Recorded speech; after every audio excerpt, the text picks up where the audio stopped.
Hi എല്ലാവർക്കും എൻ്റെ ചാനലിലേക്ക് സ്വാഗതം. അപ്പോൾ മസാല ഉണ്ട തയ്യാറാക്കിയാലോ.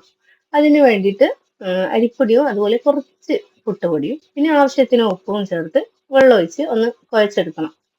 അപ്പൊ നല്ലതുപോലെ ഒന്ന് കുഴച്ചെടുക്കണം. കുറച്ച് വെള്ളം കൂടാനും പാടില്ല, അതുപോലെ നന്ന ഹാർഡായി പോകാനും പാടില്ല. അപ്പോൾ നല്ലതുപോലെ ഒന്ന് കുഴച്ചെടുക്കാം.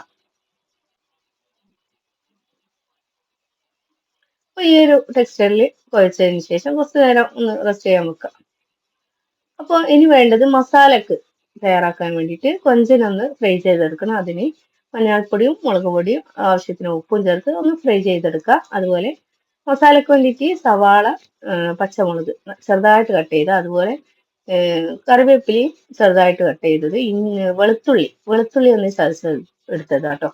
പിന്നെ മഞ്ഞൾപ്പൊടി, മുളക് പൊടി ആവശ്യത്തിന് ഉപ്പും ചേർത്ത് കൈ വെച്ച് നല്ലതുപോലെ ഒന്ന് മിക്സ് ആക്കി എടുക്കുക. അതിനുശേഷം ഫ്രൈ ചെയ്തെടുത്ത അതിലൊരു നെയ്യിലോട്ട് തന്നെ ഈ മിക്സ് കട്ട് ചെയ്ത് വെച്ച സവാളയും ഒക്കെ ഒരു മിക്സ് ഇട്ട് നല്ലതുപോലെ ഒന്ന് വഴറ്റിയെടുക്കുക.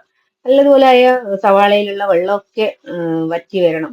അപ്പോൾ നല്ലതുപോലെ ഒന്ന് വഴറ്റിയതിന് ശേഷം അതിലോട്ട് തേങ്ങ ചിരകിയത് ഇട്ട് കൊടുക്കുക.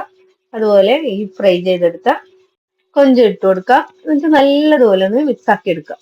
അപ്പോൾ അത് തണിഞ്ഞതിന് ശേഷം നമുക്ക് കുറച്ച് നെയ്യ് കയ്യിൽ പുരട്ടി മാവ് കുറച്ച് എടുത്തതിന് ശേഷം ഒന്ന് ഉരുളയാക്കാം. എന്നിട്ട് ചെറുതായിട്ടൊന്ന് പരത്തി കൊടുത്തിട്ട് കൈ വെച്ച് പരത്തിയതിന് ശേഷം ആ മസാല ഇട്ട് കൊടുത്ത് ഒന്ന് ഉരുട്ടി എടുക്കണം. ഇതുപോലെ വെച്ച് ഒന്ന് ഉരുട്ടിയെടുക്കുക.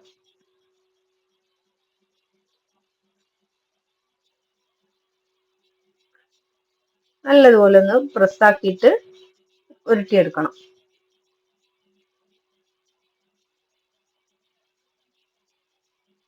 അങ്ങനെ ഓരോന്ന് ഉരുട്ടിയെടുക്കാം.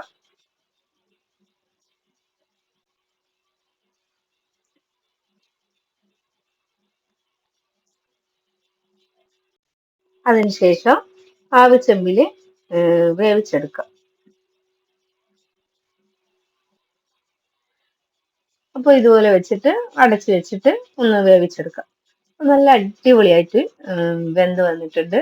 അപ്പോൾ നമ്മളെ മസാല ഉണ്ട തയ്യാറായിട്ടുണ്ട്. അടിപൊളി ടേസ്റ്റ് ആട്ടോ. അപ്പോൾ ഒന്ന് ട്രൈ ചെയ്ത് നോക്കാം.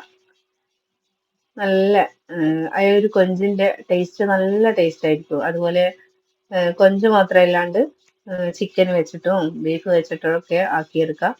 അപ്പോൾ ഈ വീഡിയോ എല്ലാവർക്കും ഇഷ്ടമായെങ്കിൽ ഒന്ന് സപ്പോർട്ട് ചെയ്യാം. അപ്പോൾ എല്ലാവർക്കും ബൈ.